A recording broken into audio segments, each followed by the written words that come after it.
outside the box reviews, we've got an 8-foot creature of some kind with acid for blood. It kills on sight and is generally unpleasant. Actually, we've got 2 of them because it's Figure Wars. And on the left here, we have the NECA Aliens Series 3 Dog Alien figure. And on the right, we have the McFarlane Movie Maniacs Wave 6 Dog Alien figure. And yes, Dog Alien, not runner, not whatever, because, well, that's what the packaging says. So we're going with Dog Alien with this one. And just like the Queen, these figures are about a decade apart. I think I actually looked it up and it was maybe 11 years between these figures. The Queen was also in Wave 6 with this Dog Alien, and of course this new NECA Dog Alien is coming right on the heels of the NECA Queen, so exact same huge gap in figure creation here. So we're gonna see how well these 2 figures stack up with one another. The McFarlane figure came with the standard McFarlane poster standee. Unfortunately, my figure did not come with this. And honestly, I can't find a very good picture of it online either. NECA does give us a little display stand for their Dog Alien, which is really nice. I've always said that NECA kinda looks at some of the import figures, the Japanese figures, particularly Hot Toys, as an example of what they're doing and what they should do to cater to the collector market. And here I feel like they've set their sights directly on Bandai Tamashii Nations, Figma, Mafex, any of those higher end figure releases with this stand. It's not quite as detailed and as articulated as some of those. Simply a round base, actually nearly identical to their standard display bases. I think that hole's even at about the same height on it. So they just changed out the peg for the hole. The stand pegs in. Then up here we have something that's very, very familiar to any Tamashii Nations Bandai figure collector. This little hinge up here, and then a clip at the end. So a very, very effective way of moving it. The clip, however, does not swivel. It's just static at that hinge. But you know what? For the price you're paying for a NECA figure, I'm not going to complain that it's not a more elaborate system.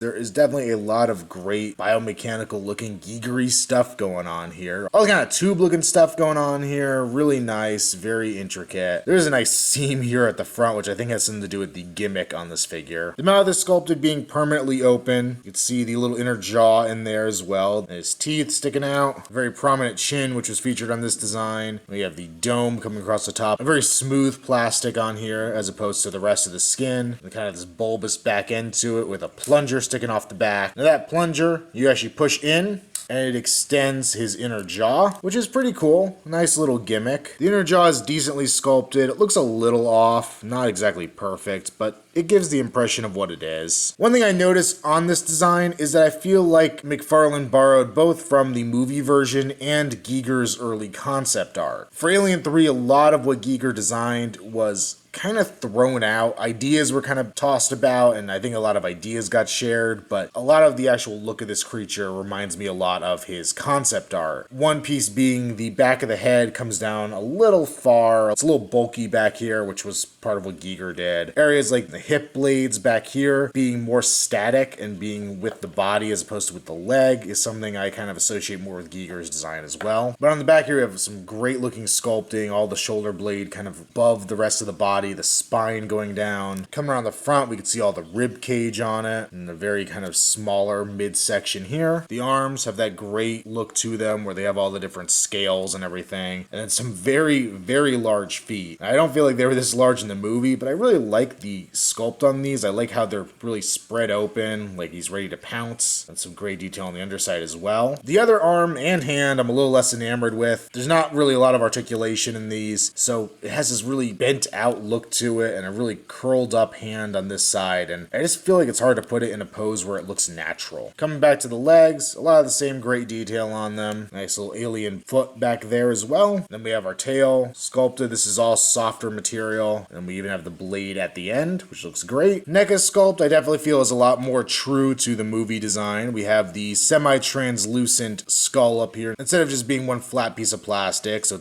you actually see the kind of ribbing of the head underneath. The head on here is much more reminiscent to the original Big Chap design. A lot of great sculpted detail going through here. We have the jowls coming down the side. Once again, a pretty prominent chin, just like the actual character had. We got some nasty looking teeth on this xenomorph, and if we open it up, we could see there is a mouth inside there. Just like any NECA alien figure, you could just pull the inner mouth out, and it looks pretty nice. Definitely better detailed than McFarlane's version, but still very tiny, which is true to the film, but just kind of hard to cram detail in there. We've got the big shoulder blades up here, a little more prominent on this version, sticking up a lot more in the sculpt. Spine coming down the back, once again, very nicely done on this version. As I mentioned before, the blades over here above the hips are actually connected to the leg and not the body, which is a little more true to the film. And just overall, NECA's version is much more spindly, much more small and skinny, but a lot of great detail, very similar detail, I must say, but very nice. The hand looking very nice as well, the fingers being longer and skinnier, but actually kind of a similar pose to McFarlane's, just not quite as powerful looking, mostly because of the size. More good detail on the bottom, and both hands are sculpted in a pretty similar pose, both fairly open for a good running pose or a grabbing pose, so nothing really has to be compromised here with that. Coming around to the chest here, you see more of the ribs going on. Now, these are less angular than the McFarlane version, but it looks a little more biological. More great detail on the legs, and coming down to the feet, they just look absolutely fantastic. They kind of have pads on them, just like a dog would, or hooves like an ox would, depending on which version of the movie you want to compare this to, but very, very cool looking. Then we have his very long tail, and just like the McFarlane version, we have the bladed end on it, but mine, even though I've heated it up and rebent it, it's decided to try to curl back around again, so this may take a little TLC to get just right, but still a very impressive looking blade at the end.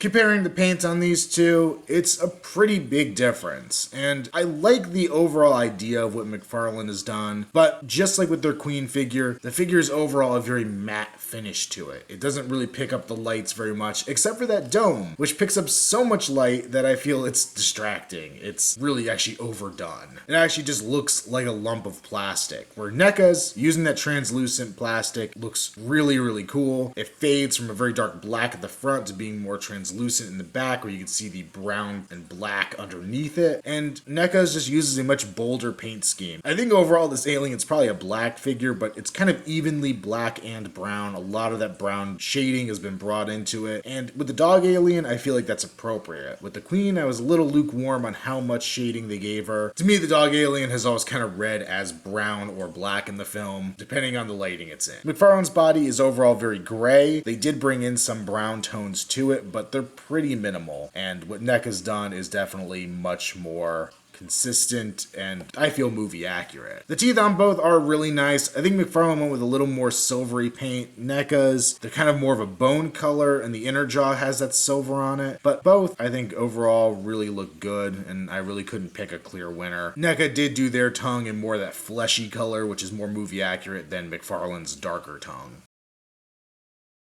For articulation, McFarlane has a decent range. They have a nice hinge joint at the base of the head, so you can look very far up and pretty far forward. You can also swivel at that base, which doesn't give you a whole lot of options because of the way the head's designed. The back of the head will hit the shoulder blades, and just overall, it doesn't really want to move too far, but there is definitely some decent head articulation there. The arms are on a pin socket joint, so you can go out to the side as well as swivel forward and back. Nothing else in the arms until you come to the rotatable wrists at a cut joint. And now I have to bring in a completely different McFarlane dog alien figure to show you that it does have a hinge at the mid-torso as well as a swivel side to side. That joint broke on my standard version, and this one is missing a hand. I figured a glued shut mid-torso was better than a missing hand, so I might try to Frankenstein these guys together at some point, but as of now, this is what I have for dog aliens. Back here at the hips, they're also on a pin socket joint, so they'll go forward and back as well as out to the side a decent amount. There's actually a good amount of articulation there.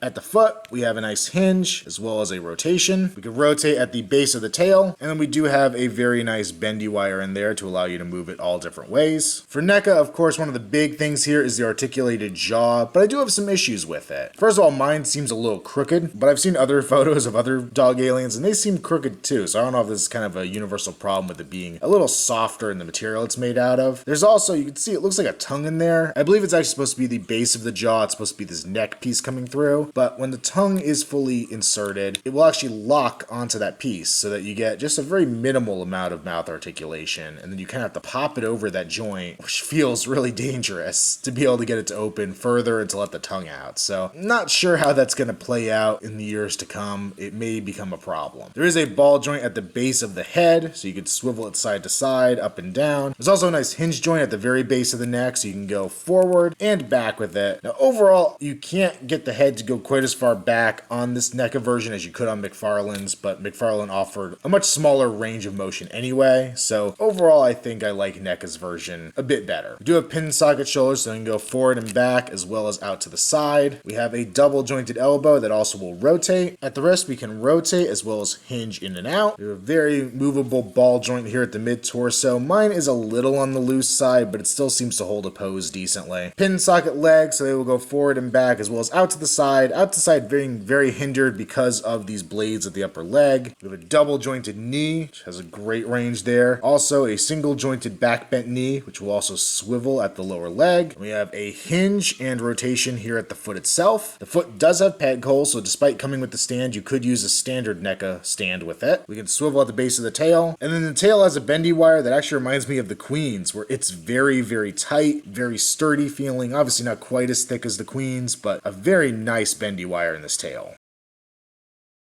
And my best shot at a size comparison with this, we got the two queens in the background and Bishop in the middle just to kind of represent an average human. So you can see these two dog aliens are very similar in scale to one another. They're pretty much the same height, very close to the same length even, both having very long tails. And either one I think is going to fit in well with your other figures. Really, it's just that McFarlane Queen that is now the outlier in this. Alright everybody, squeeze in for the family photo. We've got our full alien xenomorph mashup here, going from left to right. We have the NECA Series 2 Big Chap, the NECA Series 1 Alien Warrior. Of course, here in the middle we got our two dogs. We got the Deacon with a facehugger on his head, and the Resurrection alien from McFarlane. Just to give you an idea at the overall scale of all these figures, I think they all work out pretty well together. And overall, I've got to say I'm feeling this NECA version is far, far superior to what McFarlane gave us. What McFarlane gave us was not bad for the time. Gotta stress once again, it's like an 11-year-old figure, but it's just lacking in certain departments. NECA gave us a beautiful paint job, great articulation, and just overall a very, very well done version of this figure. McFarlane's was something decent to throw on the shelf and represent a dog alien, but I don't feel like he really has a place anymore. I definitely am not keeping him on the shelf. He just doesn't stack up well enough anymore. Unlike the Queen, where I felt like there was a lot of valid points and a really good figure there still, McFarlane's dog alien is just a lot more dated than that Queen is, and I do think it has something to do with the fact of being a regular release versus a deluxe. But NECA, to me, definitely wins this figure war. Let me know in the comments below, of course, what you guys think. I'm always curious to hear other opinions on it. And that wraps up NECA's Alien Wave 3. Now, of course, we're already looking forward to Wave 4, which is going to contain all characters from the original movie, Dallas in his spacesuit, and then two versions of Ripley, one in her spacesuit from the end of the film, and one just on the ship with the flamethrower. Both versions of Ripley coming with Jones the Cat. But I really hope they keep going with this line. I know they are hoping to push the Aliens line forward and do plenty more, just like they did with Predator. They teased some alien eggs recently, which of course we need with that Queen. Hoping those eggs have face huggers. I need a chest burster, because I have this one little crummy McFarlane face hugger, but I have no chest bursters in my alien collection. So NECA, get on giving us some chest bursters. Maybe even the Bambi burster, if there would be any way to make that happen. That would be freaking awesome. And the other thing NECA has talked about doing is some Kenner tribute alien figures. And while with the Predator ones, I'm kind of lukewarm on, because I was never really into the Predator line as a kid. Well, I never owned any alien Kenner figures as a child. My friend had them, and I thought they were the coolest thing ever. I'm gonna guess we will see this dog alien maybe with some slight retools redone in that line as the Panther. I think there were a couple other ones that had that similar dog alien body body to it. But quite honestly, the one I'm really hoping for is the gorilla alien. That was always my favorite as a kid. I'm really hoping that gets made by NECA. Make sure you check me out on Instagram, username Outside the Box Reviews. Also check me out on Facebook, link below. And until next time, this has been our Outside the Box Reviews, and I'm going to leave this review off on a happy ending, and hopefully David Fincher doesn't come along and ruin it next time.